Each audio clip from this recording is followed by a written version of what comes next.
네, 오늘은 교회 하나됨, 배제하지 않고 양극을 다 품으시는 하나님의 사랑, 배제하지 않고 양극을 다 품으시는 하나님의 사랑이란 제목으로 하나님 말씀 전하도록 하겠습니다. 로마서는요, 바울이 쓴 편지 중에 가장 으뜸으로 최고로 여깁니다.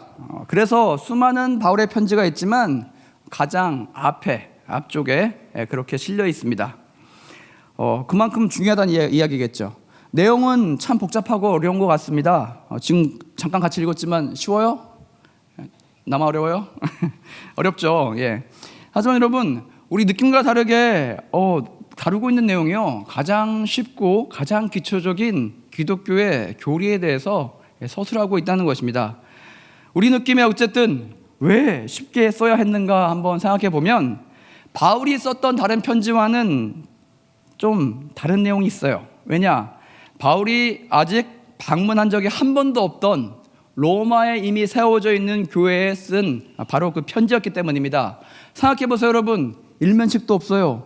그런 성도들에게 바울이 너무나 복잡하고 정황하고 어렵고 난해한 이야기를 써서 보낼 수는 없었다는 거예요.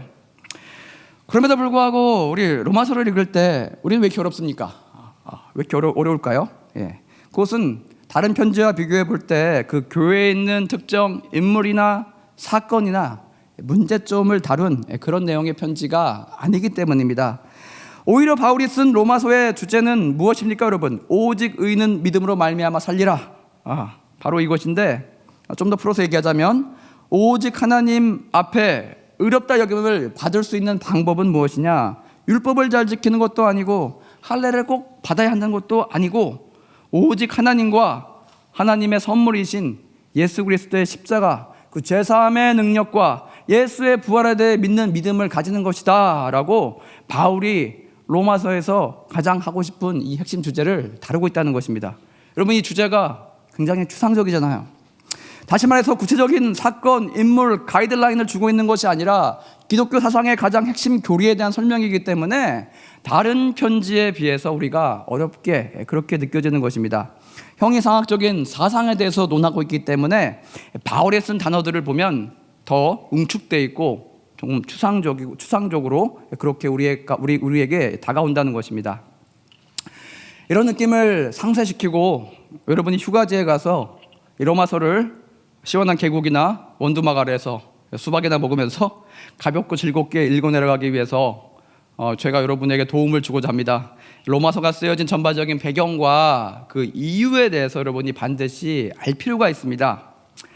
첫 번째로 여러분, 우리가 많이 간과하고 있는 면이 있어요. 로마서는요, 로마 안에 형성된 두 그룹, 이 두 그룹의 대립을 무마시키고 하나로 화합하게 하고자 그렇게 쓰여졌다라는 사실을 우리는 로마서를 읽을 때 반드시 인지하고 있어야 됩니다.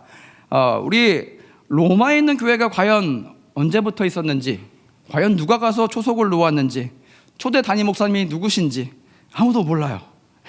그저 오순절에 세계 각지에서 왔던, 예루살렘에 모였던 유대계 교포 중에 로마에 살던 사람이 아마도 성령을 받고 다시 로마에 가서 그 교회를 시작했을 것이다, 그렇게 세웠을 것이다 라고 추측할 뿐입니다. 아무튼 로마 교회 역사를 따라가다 보면요, 로마서의 배경과 관련된 아주 중요한 사건 하나를 우리는 만나게 됩니다. 그것은 무엇이냐?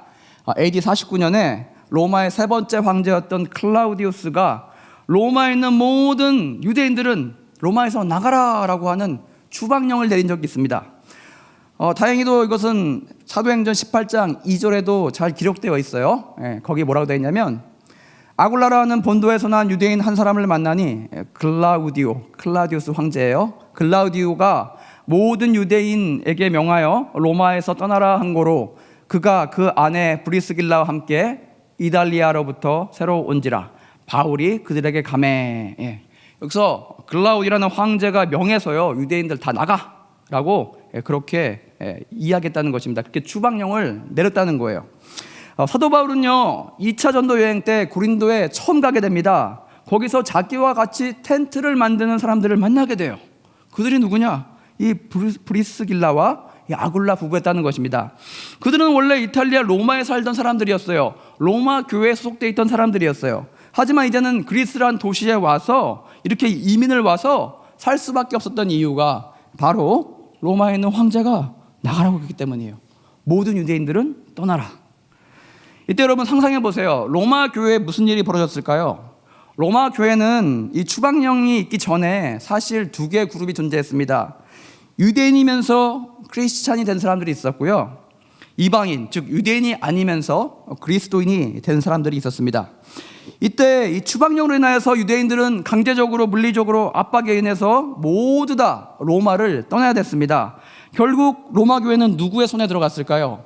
이방인 출신 그리스도인들만 남게 되었다는 것입니다. 그런데 여러분, 바울이 이 로마서를 기록한 AD 57년, 이 57년 전도여행 때, 3차 전도여행 때 다시 한번 아까 브리스길라와 아굴라를 만났던 이 고린도 도시를 방문하게 됩니다. 그리고 바로 거기서요, 로마에 보내는 이 편지를 쓰게 되었어요. 근데 여기서 한 가지 기억할 것은 무엇이냐? 아까 내렸던 그 추방령이 이미 철회되어서 없던 걸로 그렇게 되었다는 것입니다. 무슨 이야기 하겠습니까? 로마에서 쫓겨났던 유대계 크리스찬 중에서 상당수가 다시 로마 교회로 돌아갔다는 거예요. 돌아가서 로마 교회 일원으로 복귀한 이후의 시점, 그 시점에 쓰여졌다는 것입니다. 당시에 로마에서 추방되었던 유대인 출신 크리스찬들이 교회에 돌아가 보니 많은 것이 변해 있음을 깨닫게 됩니다. 자신들이 떠나 있을 동안 이방인 크리스찬들은요, 로마 교회의 핵심 운영위원이 되었습니다. 그래서 그들이 교회를 다스렸기 때문에 이방 출신 크리스찬들의 의도대로 그렇게 교회가 치리되고 강조되고 그렇게 다스려지고 운영되고 있다는 사실을 발견하게 됩니다. 예를 들어 여러분, 이방인에게는 구약이 있어요, 없어요? 없어요. 자신들은 유대인이 아니에요. 율법을 받은 사람들도 아니에요. 할례도 로마 교회에 들어오기 위한 의무사항이 아니었어요. 그래서 저들은요, 구약의 전통을 다 무시하고 그래, 이제 오직 믿음으로 말미암아 구원을 받는다는 이 신약의 개념만 강조하고 구약의 개념들은 다 송두리째, 이제 중요하지 않아, 과거의 것이야 라고 그렇게 치부하고 있었습니다. 추방령 이후에 집에 돌아온 유대 출신 이 그리스도인들은요, 자신들이 그렇게 조상으로 받은 소중하게 여기는 할례와 율법에 대해서 어떠한 작은 의미도 부여하지 않으려는 이 이방인 크리스찬들에게 불만이 생기기 시작했어요. 그래서 그들은 로마의 교회를 지키고 있던 이 이방인 그리스도인들에 대해서 다시 한번 강조합니다. 야, 십자가 믿음도 중요하지만 할례는 이래서 중요하고 율법도 이래서 굉장히 중요한 거야. 야, 이런 저들의 시도는요, 자연스럽게 두 그룹을 갈라놓으면서 적잖은 대립을 가져왔던 것입니다. 이런 자세한 로마 교회에 대한 소식을 누가 과연 바울에게 알려줬을까요? 아마도 2차 전도여행 때 만났던 브리스길라 아굴라가 터키 에베소에 그때 바울이 두고 왔는데 3차 때 다시 가면서 그때 에베소에 다시 재회해가지고 혹시 이 소식을 그 부부로부터 우연히 듣지 않았을까요? 정확히 어떤 경로로 바울이 로마 교회 안에 진행되고 있는 신학적 분쟁에 대해서 전해 듣게 됐는지 우리는 전혀 알 수가 없어요.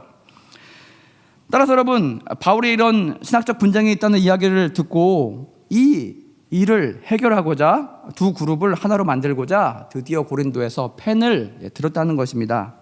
고로 바울이 편지를 쓴 목적, 즉 주제는요, 무엇으로 하나님 앞에 우리가 의롭다 여기심을 받을 수 있는가, 바로 여기에 관한 거였고, 이를 세세히 풀어나가기 위해서 로마서는 굉장히 쉽게 써 있습니다. 우리의 선교가면 늘 전하는 오영리, 죄, 죽, 사심령, 죄를 짓고 죽음이 찾아오고 하나님의 사랑이 있고 십자가가 있고 영생의 기쁨이 있고, 이렇게 이 순서로 그렇게 로마서를 기술해 가고 있습니다. 여기서 잠깐 우리가 앞에 언급한 두 그룹 간의 대립을 염두에 두고 이 바울의 로마서를 읽어 내려간다면, 여러분이 바울이 왜 그런 문체를 사용했는지, 바울이 왜 한 번은 유대인 그룹을 혼을 내다가 찍어 누르다가 다시 저들을 인정해주고 반대로 이방인 그룹의 손을 들어주는 것 같다가도 다시 저들의 손을 내리고 그들의 관점을 수정하려고 했는지 우리는 잘 알 수가 있다는 것입니다.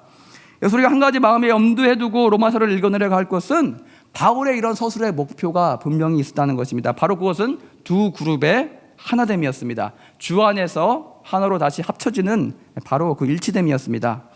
바울이 둘로 나뉘어진 로마의 교회 성도들에게 하고 싶었던 바로 그 이야기는 이것이었습니다.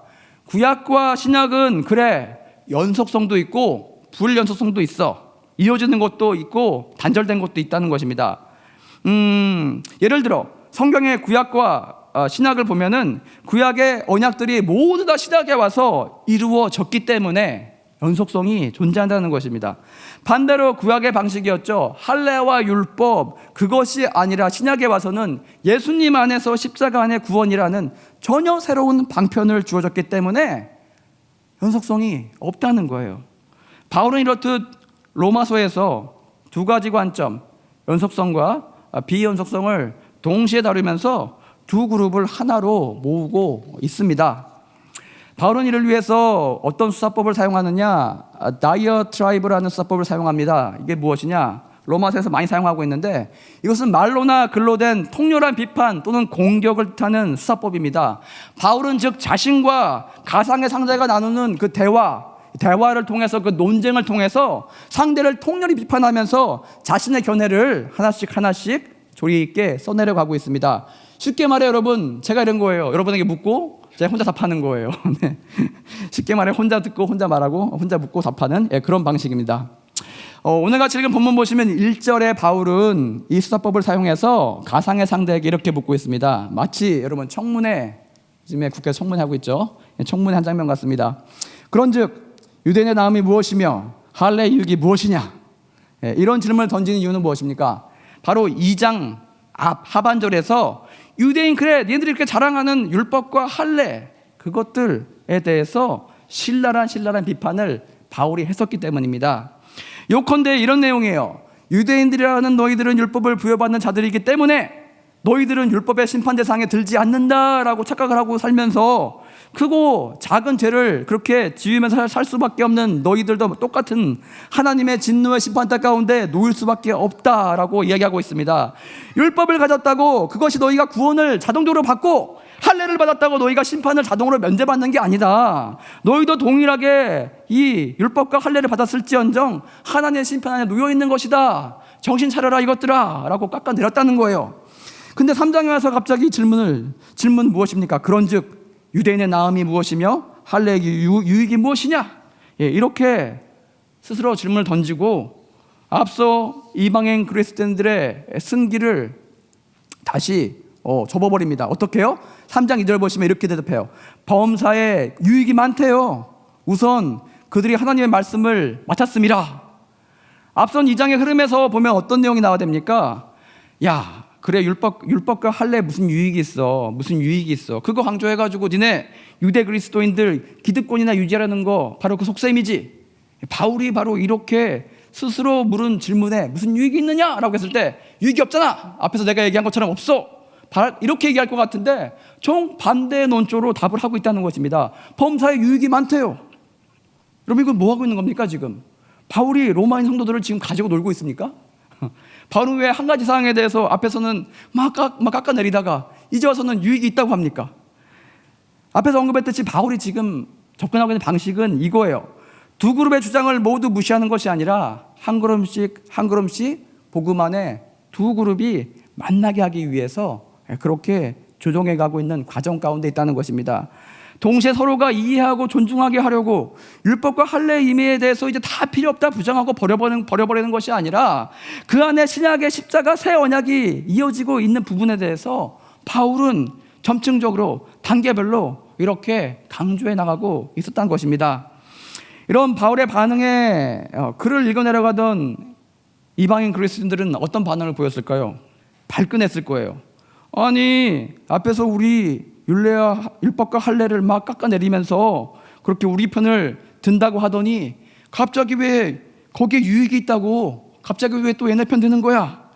바울 선생님 생각해 보세요. 어차피 율법이 하나님으로부터 유대인에게 주어졌다 한들 그들이 그것을 온전히 지킬 수가 있었습니까? 그것이 믿음에 이르는 방편이 되었습니까? 다시 말해 율법은 불완전한 거 아니었습니까? 지금에 와서 대체 그 율법이 할례가 무슨 유익이 있다는 것입니까? 이런 논조로 그 이방인 그리스도인들이 반론을 제기할 거를 바울은 알았어요. 어떻게 알았어요? 목회 경험이 너무 많았기 때문에 얘네가 이 편지를 읽어 내려가면 여기서 이런 질문을 할 거야. 그 3절에 보시면 어떤 자들이 믿지 않았으면 어찌하리요? 그 믿지 아니함이 하나님의 미쁘심을 패하겠느냐?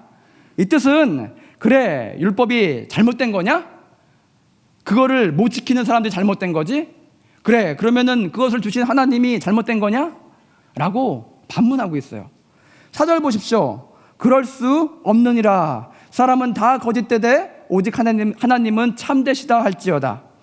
그것을 주어졌대 온전히 지키지 못한 그 유대인들이 잘못된 거지, 율법 자체가 그 율법을 주신 하나님이 잘못됐을리 만무하다라는 그런 논조를 펼치고 있다는 것입니다.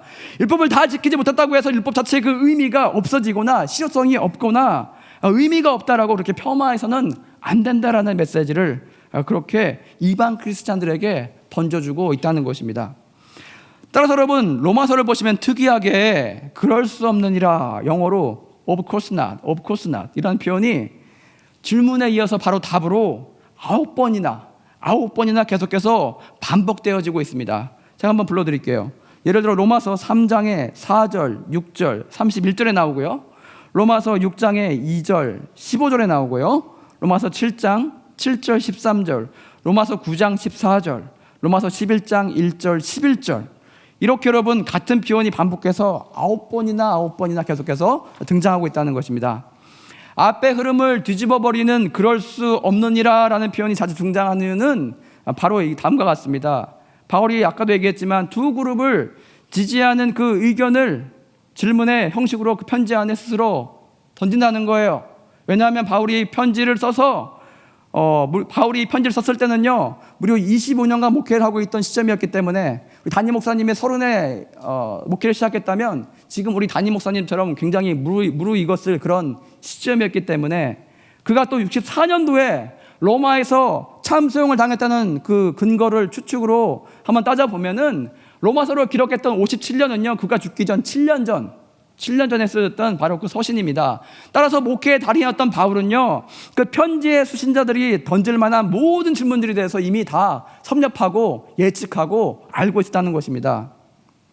예를 들어 내가 이렇게 주장하면 너희들 이런 반론을 제기할 거지, 그러니 이게 맞다고? 그런데 바울은 거기다가 그럴 수 없어, 그럴 수 없느니라 9번을 던지면서 반대 그룹에 속한 그들의 입장을 다시 변론해주고 또 반대 입장에 속한 그 그룹의 입장을 변론해주고 하면서 그렇게 두 그룹을 하나로 묶으려고 시도하고 있었다는 것입니다. 이러한 전개상의 흐름을 우리가 알고서 로마서를 읽어 내려가야 바울의 기법이 우리 눈에 들어오게 되고 로마서가 쉽게 우리 마음 가운데 읽히게 된다는 것입니다. 따라서 로마서를 읽어 내려갈 때 여러분, 유대인과 이방인 그리스도의 나뉜, 반목, 신학적 분쟁이 있었다는 것을 여러분이 배경으로 알고 로마서 편지를 여러분이 읽어 내려가신다면 바울이 그 풀어가는 방향과 그 논조가 왜 저렇게 풀어가는지 마음속에 더 쉽게 다가오시게 될 것입니다. 여러분, 오늘날 우리 교회 안에도 여러 그룹이 사실상 있습니다. 여러 목소리가 있습니다. 로마 교회만 나님이 있었겠습니까? 그 교회의 문제만이었겠습니까? 우리도 친하다는 이유로, 나와 비슷한 환경 가운데 살고 있다는 이유로, 아니면 비슷한 생각을 공유한다는 이유로 누군가를 더 끌어안기도 하고 누군가를 멀리하기도 합니다. 이에 대한 바울의 처사는 무엇이었습니까, 여러분? 한편을 옳다 그르다, 한 그룹이 주장하는 바를 그렇게 끌어안고 그렇게 판단하는 것이 아니었다는 것입니다. 양쪽의 주장을, 그 관점을 한 가지씩 의미 있게 다루면서 반대편을 포용하고 이해하기를 원했습니다. 그런 하나님의 마음을 담은 관용이 우리 안에도 흘러넘치길 소망합니다. 한쪽의 편을 들어주고 반대편을 정죄하기보다는 주 안에서 서로를 품고 하나됨을 이루기를 우리 하나님께서, 우리 주님께서 우리에게 원하신다는 것입니다. 이런 고민이 있었기에 바울은 9번이나 반복되는 그럴 수 없느니라를 계속해서 써내려가면서 그 안에 그의 고민이 녹아 있었던 것입니다. 오늘 말씀 결론 맺겠습니다. 이렇듯 바울의 로마서는요, 숨겨진 의도가 있었습니다. 유대인 그리고 이방인으로 나뉜 로마의 교회 두 그룹을 하나로 화해시키고자 오형리의 틀로 전개하면서 구약과 신약 속에 연속성도 있고 비연속성도 있다라는 그 신학적 논쟁을 하나로 풀어내면서 두 그룹을 가까이 모으려고 했던 바울의 분명한 의도가 있었음을 여러분 아시고 로마서를 한번 읽어 내려가시길 바랍니다. 그렇게 한다면 너무나 쉽고 은혜롭게 바울의 로마인 성도를 위해 보내진 이 편지가 더 큰 은혜로 여러분 마음 가운데 그렇게 다가오실 것 같습니다. 여러분 삶 가운데 이런 은혜가 있기를 소망합니다. 다 같이 한번 주 안에 우린 하나 찬양하고 기도 나가겠습니다. 주 안에 우린 하나.